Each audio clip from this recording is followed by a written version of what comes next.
നിങ്ങളുടെ favourite shows ഇനി ഒരിക്കലും മിസ്സാവില്ല. ഇപ്പോൾ C5 കാണും നിങ്ങളുടെ ഫേവറേറ്റ് ഷോസ് തികച്ചും സൗജന്യമായി. ആരെ കാണാനാ കാർത്തിക ഇത്ര തിടുക്കപ്പെട്ടു പോയത്? മധുശ്രീയെ. മധുശ്രീയെയോ?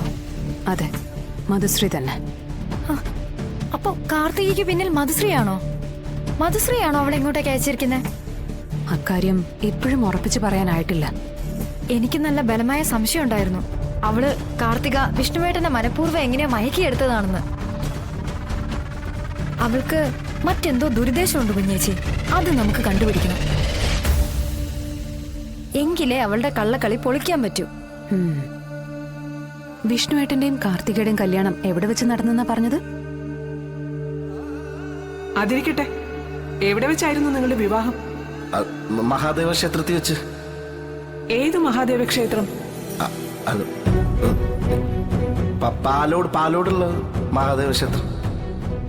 കുഞ്ഞേച്ചി, പാലോടുള്ള മഹാദേവ ക്ഷേത്രത്തിൽ വെച്ച്. ശരിക്കും അവരുടെ കല്യാണം കഴിഞ്ഞുവെന്ന് സംശയമുണ്ടല്ലേ കുഞ്ഞേച്ചിക്ക്? എനിക്കും സംശയമുണ്ട് അവര് കള്ളം പറയുന്നതാണോന്ന്. കണ്ടുപിടിച്ച് കള്ളി പൊളിക്കണം. നമുക്ക് നോക്കാം. വിളിക്കണേ കുഞ്ഞേച്ചി.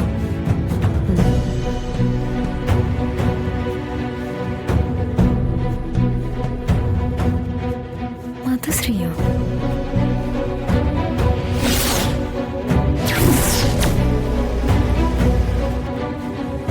രാമേട്ടാ, ഒന്ന് പെട്ടെന്ന് പോണം.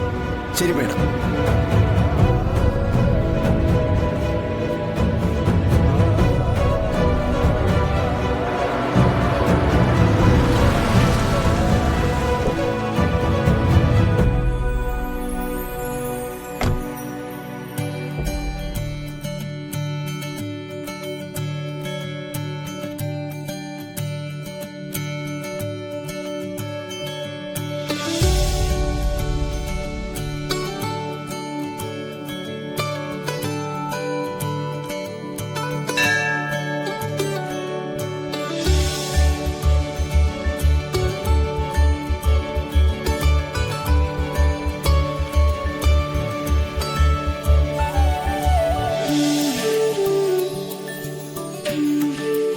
ഭഗവാനെ, വിഷ്ണുവേട്ടന്റെയും കാർത്തികയുടെയും കാര്യത്തിലുള്ള സത്യങ്ങൾ കണ്ടെത്താൻ എന്നെ അനുഗ്രഹിക്കണേ.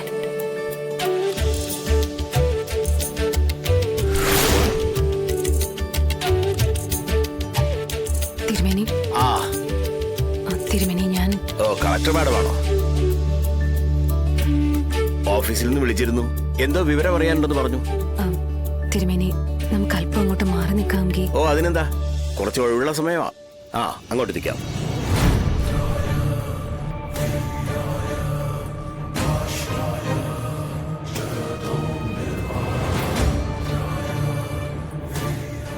തിരുമേനി, എനിക്കറിയേണ്ടത് ഇക്കഴിഞ്ഞ നവംബർ 9 ഈ ക്ഷേത്രത്തിൽ നടന്ന വിവാഹങ്ങളെ കുറിച്ചാ.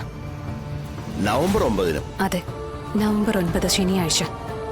അന്ന് വിവാഹങ്ങളൊന്നും നടന്നിട്ടില്ലല്ലോ ഈ ക്ഷേത്രത്തില്. ഒരുപക്ഷെ തിരുമേനിക്ക് ഓർമ്മയില്ലാത്തതാണെങ്കിലോ, അതല്ലെങ്കിൽ ഡേറ്റ് മാറിപ്പോയത്. ഓർമ്മ ഈ പ്രായത്തിൽ നല്ല കൃത്യാണേ. നവംബർ 9 എന്ന് പറഞ്ഞാൽ തുലാമാസത്തിലെ തിരുവോണനാൾ, ശ്രീ പത്മനാഭന്റെ അൽപ്പശി ആറാട്ട്. അന്ന് ഈ ക്ഷേത്രത്തിൽ ചില ശനിദോഷ പരിഹാര പൂജകൾ അതൊഴികെ വേറൊന്നും നടന്നിട്ടില്ല. ഇതത്ര വലിയ ക്ഷേത്രമൊന്നുമല്ല, എന്നാലും ഒരിടത്തും എന്റെ കണ്ണെത്താതെ ഒരു കാര്യം നടക്കുകയുമില്ല.